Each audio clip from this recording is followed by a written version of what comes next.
Good morning. Happy Friday, everyone. I hope, sorry, is this the button? Yeah, thank you. Right, awesome. So, happy Friday. I hope you're having a good day. Like, the week is almost over, so, we're nearly there, right?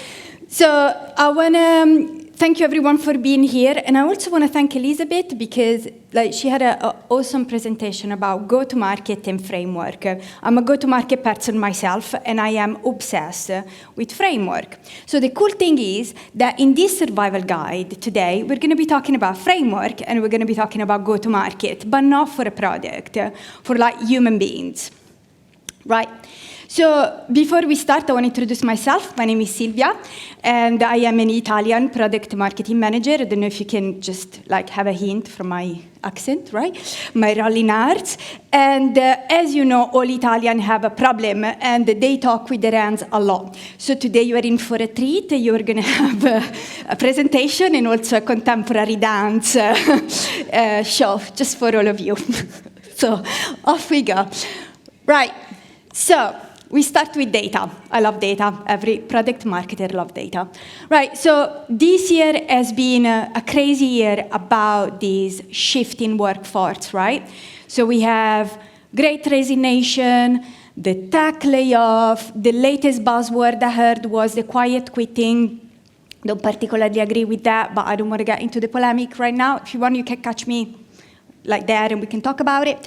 But then it's crazy how much of the workforce have shifted. And I was one of the lucky 70,000 people that has been sent home in Q3 2022. Any of you has been affected by this for any chance? Oh, thank you. I'm glad that I'm not alone, but that's awesome that you guys are holding strong to your role. But so I hope this will be helpful anyway. Right. So once this was happened, let me tell you what's happened to me. Right. So let me set the scene. So I used to work in a startup, and we just raised some money. Quite a lot, actually. So we had an incredible hiring activity. So we had we grow double in about 6 months, right? So nothing really gave me the hint that something was going on because everything was buzzing. We were going to events. The thought leadership was awesome. So everything was fine. So I was on holiday, here the sun, was there with my husband, my child, my father at the beach, relaxing, right? And I come back to work on the 8th of July. And I received that email that says, "Why we are doing some reorganization." And then, I was like, "Is reorganization mean that they're shifting some team or that someone is going home, right?" So I didn't have to wait much long to understand what's happened because on the 14th of July at 2 p.m., right? So about 7 days after my holiday, we had a beautiful Zoom meeting when they say, "Well, we're sending people home, people." And literally an hour later, I got another Zoom call with my boss because I was working remotely. And they say, "It's been great working with you. Goodbye." So I was like, "Oh, thanks." So basically, I was frozen for about 24 hours, right? So easy. I was wondering, is my job hasn't been impactful enough? Or is product marketing not the things for me anymore? I was really shocked because this never happened to me, right? I'm 40. I work many years and I thought, right, this never happened to me, right? So, and then I have a wonderful network of people that I know, people that I mentor, and I spoke with all of these people, telling what was happening, but also trying to figure it out what is happening in their life, right? And even if some of them had never been affected by this fact of the layoff, everyone in their product marketing career or in their career in general has this time where they don't really know if they're going in the right direction, or they are not really sure what's the next step. They cannot see much further ahead of what they're doing every day, of the task that they're doing every day. So I thought, right, there must be a better way, right, to not be led by uncertainty in this situation. There must be a framework, as I am a product marketing manager, that I can apply to this to make to make me feel like I am in control of what's happening. Right? So that is like a slide number 4. I'm telling you what's the objective of this speech. Is basically talk you through this framework that is working for me, and I hope it will work for some of you. Let me know if you try. You can add me on LinkedIn and tell me. I would love to hear. Right? So the first consideration of this framework is that when you are in your work, right, and you're doing your job every day, you have a bidimensional view of what's happening around you. You have your colleagues, you have your duties, you know who is in front of you, that is like who is the boss, what the CEO wants, what your company, your market, your vertical, but you don't really see yourself in a 3 dimension. So as soon as you see yourself you get yourself a bird's eye view of what you are as a person, you add an extra dimension. And how I see it, is you have 3 layers of capability, right? You have the person, that is yourself, and it's not the job that you're doing right now, but is your career, is your interest, is the person that you are at 360 degrees. Then you have your tech stack, that is the technology that enables your capability. And then you have your environment, and your environment is the place of opportunity. And your environment is not just your work environment, it's everything you do during your day in and day out. And now I'm going to get into the details of these 3 things. Right. First thing is the person. So if any of you have been a product manager, you might have seen this T-shape framework for product development, for product-led development. So the way that works for product is that you can develop your product horizontally, so across vertical, or you can develop it vertically, so you can become a specialist and sit in a niche. So you can do the same thing with yourself, right? So this is me. I started working in 2009, and I came to UK and I started working here.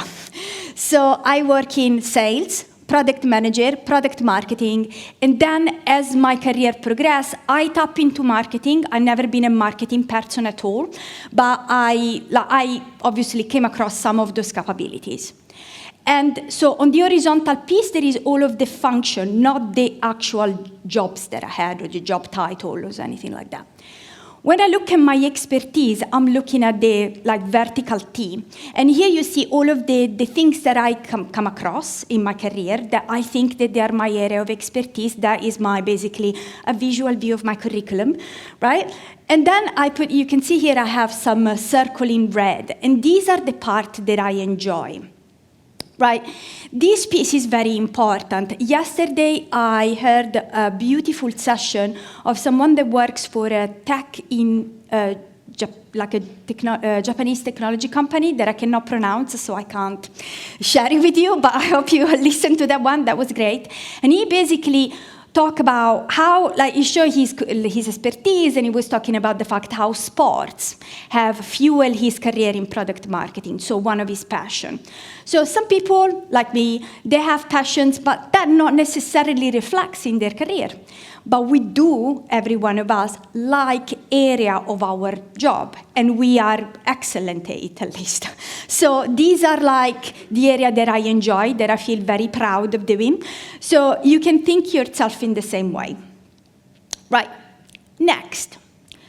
Then when you go to the next level, you think about your tech stack. So the tech stack is what enables you to do your job, is your ROI, right? Your return of investment. When you sit in an interview, when you get a contract as a contractor, that is what you are basically bringing to the table. Let me explain to you how I can do well my job. Those are the KPIs attached to that. Right, you need to ask yourself 3 questions there. First of all is, which tool boosts the value of your work, not just the tool that you use at your work. And also, which area of expertise is not enabled by technology. So there is part of your role where you are excellent, and there is no technology that can replace that. And those, we are all product marketing, so if I say the word unique selling point, those are a unique selling point. This is in every interview, you can talk about those. I want to bring an example on the tech that boosts the value of my work. So I am Italian, and I love talking, as you can see, but I am not excellent at writing because I'm bilingual, I don't know. I feel like my copy is never crisp very much. So one of the tools that enables my work is I use a lot of like copywriting, AI-driven tool. And these help because I like writing, so that helps to enhance the value of my work and bring me to the same level of someone that is a copywriter and is awesome at their job. So for someone that is awesome at doing copy, the AI tech is not something that boosts the value of their work, and actually probably is going to be bogging them down in some way, shape, or form because it won't give them what they're looking for. For me, those tools are awesome. Right. Next, the environment. So your environment is your multi-channel platform. And you need to look at I looked at my environment, so I hope you will look at your environment the same way, in 4 different categories, right? So you have your communities, that they're not just a professional community. Today we are sitting at the Product Marketing Alliance Summit. This is an awesome professional community, but it's also the things that you like. So I include there some like charities, this is an Italian one. And then I also include there a community for healthcare, because I work in healthcare. And I am super passionate about that. So those are all network of opportunities. Then you look at your work circle, and it's not just the people that work with you today or that work with you in the past, but it's also the aspirational people. And so I have a couple of people that I really would like to engage with. And so I try to basically send them messages on LinkedIn, figure it out, they can be my mentor. So there is a lot of opportunity, not just in the people that surround you. And then there is the inner circle that for me in that specific situation has been awesome. So I have a 4-year-old, and my child go to nursery. And I have to say that my inner circle of nursery mom has been a great vehicle for me to find my next job. Because some of these people do some awesome thing, like there is a video producer, there is a head of marketing, and these people have so many different ways of seeing at the same problem and see me in a different way. So they provide me value by expanding my vision on what's going to be next, what's going to be my next opportunity. And then is the social media, podcast, and events. One thing I have to say that maybe is a bit controversial, but all of these technology platforms are empty if you don't go there with an objective. So I put them at the end because you need to make sure that before you go there and you go LinkedIn searching for your new role, you know what you are doing, what you like, what's your technology stack, what are your unique selling points. Right, so the next part of this is we've done our positioning in a go-to-market, right? We've done our messaging. We are soft launch ourselves, so we are ready to go to market. And then we are going to be doing some gap analysis. And the way I was without a job, right? So the way I looked at this is I need to have some quick wins here. I cannot think about a strategy for 3 years ahead of me because I need to pay my mortgage today. So there was a short-term opportunity there that will be for example, working freelance straight away. And then there is some long-term vision. For me, this is some of the opportunity I consider, but everyone has their own. And I suggest you to map them all, even the one that you think that they are too far-fetched to be real, and think about what are the gaps that will take you there. What are the steps? So do you need a new mentor? Do you need a new certification? Do you need coaching? Do you need a new community? Try to make it as tangible as possible, because if you can see it in black and white, you are able to make decisions that will bring you positive effect straight away. So One of my personal rules that you will hear me talk today a couple of times about it is the 3-time rule. So it's awesome to do this mapping, right? But it's also scary because if you keep looking at your map every 2 minutes or every day, every week for the next year and a half, the problem that you have is you keep reiterating the steps and the processes and stuff like that, and then you never make an action. So if you want to act today, look at that 3 times. You look at that when you put it together, a week after you thought about something else, and then a month after, when some of the things start moving and it's like, right, have I assessed it correctly? Right, and then go to market. That's the time to hard launch yourself. So, and honestly, we are product marketing manager. We have tons of framework. So the Product Marketing Alliance have about 1.5 million. He has expert, he has workshop, right? Go there, listen to that, take notes. Because these, you can use them for your product as much as you can use them for yourself. So that's exactly how I done it, by the way. And then one thing on this is use a bit of behavioral science.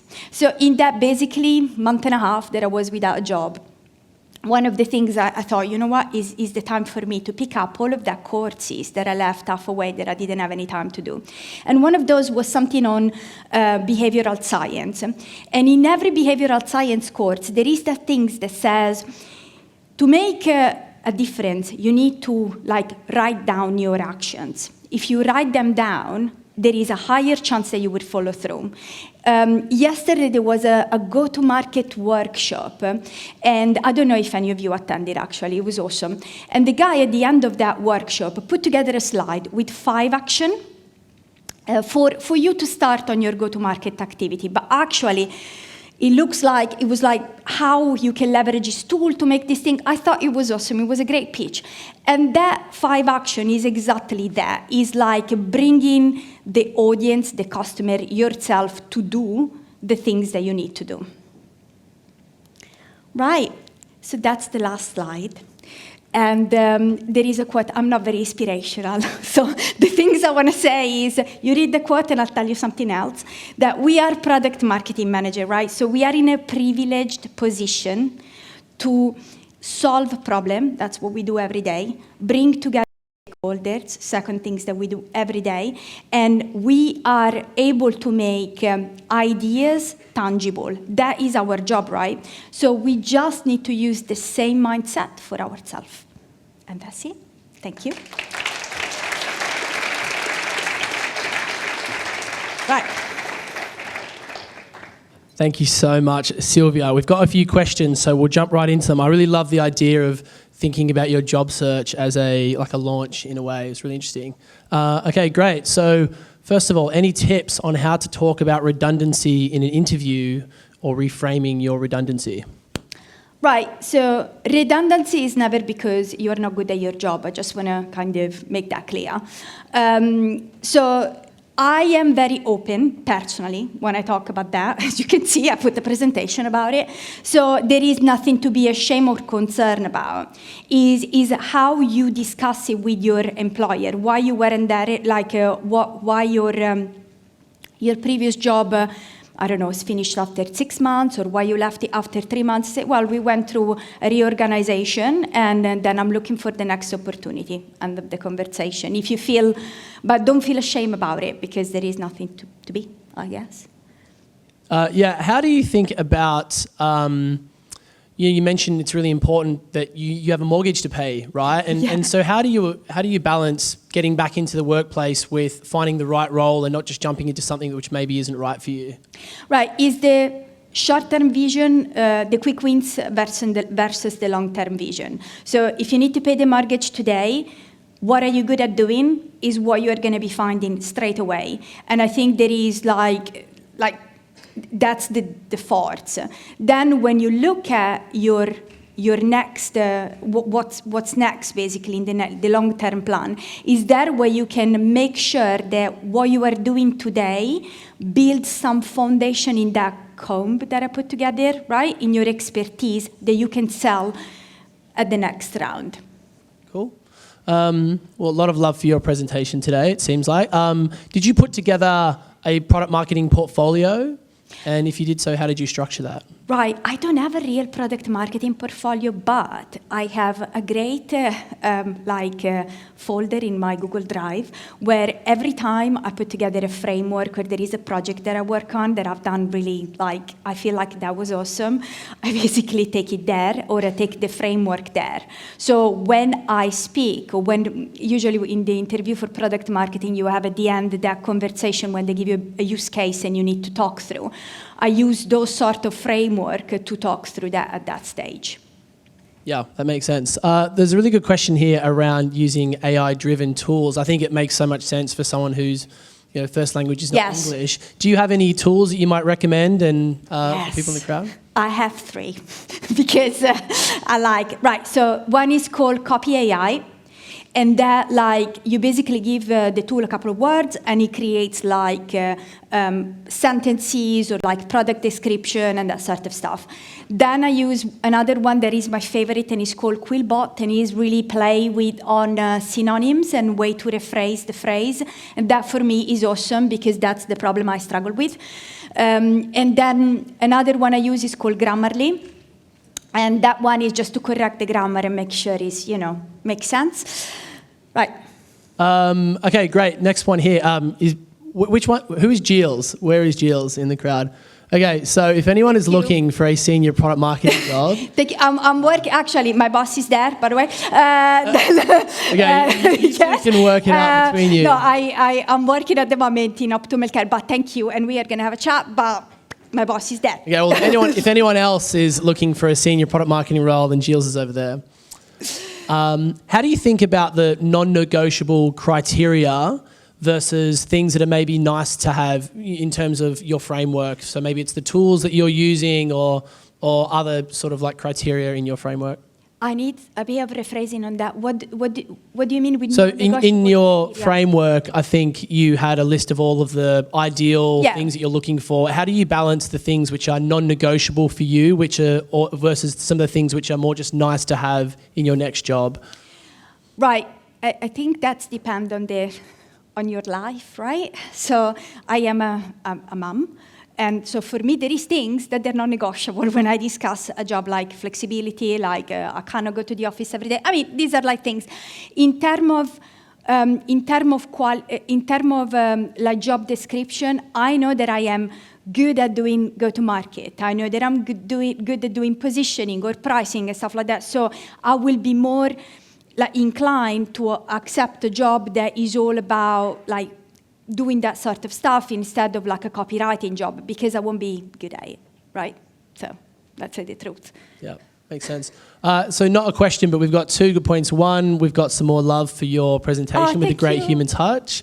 And then also someone just reinforcing how valuable the Product Marketing Alliance can be, who found their latest role through the Slack community. So if you're not part of the Slack, then nice reminder to jump in. And I want to say something on that because the freelance gig that I got about 10 days after I got laid off was through the PMA, by the way. So I've done some sales enablement collaterals, literally 2 weeks. But then, it saved the mortgage. So that was awesome. So thank you, PMA. How much would you be willing, or should you be willing to go down in terms of compensation when you don't have a job and you've just been laid off? Should you go down at all? So I did not. Although there is, again, think outside the box and be creative on this, right? So you I don't know, that's a difficult question. So you have a budget every month that comes into your home. So you need to think about, right, so if my job pay me, I don't know, 5,000, 6,000, 10,000 less than what I'm earning right now, how am I going to get the other things? Or are these essential? Do I have to budget differently? I mean, these are all conversations we had with my husband, so there is no mystery. And so we sit down, we made but I have to say, I was lucky enough not to have a drama about it. Yeah, it sounds like you had some great people around you at the time. Yes. And you mentioned you had a mentor. How did you find your mentor? So there is some in the community. I am one of those. And Another things that you can do is in your work network, the aspirational piece that I work, think about how you can engage with these people. Where do they go? Which event do they go to? What is the best way to engage with the people that you think that they can really add value? Although I have to say with the mentorship and the coaching, there is like the social network piece or is all about objectives. When you engage with a mentor, to have value, you really need to know exactly what you want from them. You cannot just go to them and say, oh, you know, I'm in a standstill, I don't know what to do next. Because it's very difficult for a mentor to guide you unless they can solve a problem straight away for you and then you can plan the next step together. Cool. Last question. There's some interesting research that I remember reading this year when I started hiring at work that men are more likely to apply for jobs that they're not qualified for than women. Yeah. How do you think about, in terms of percentage of a job requirement that you think you need to cover with your skills in order to apply for it? Can I say something a bit controversial? Oh, yeah, absolutely. Yeah, right. So my first job, I knocked at a door at a furniture shop, right?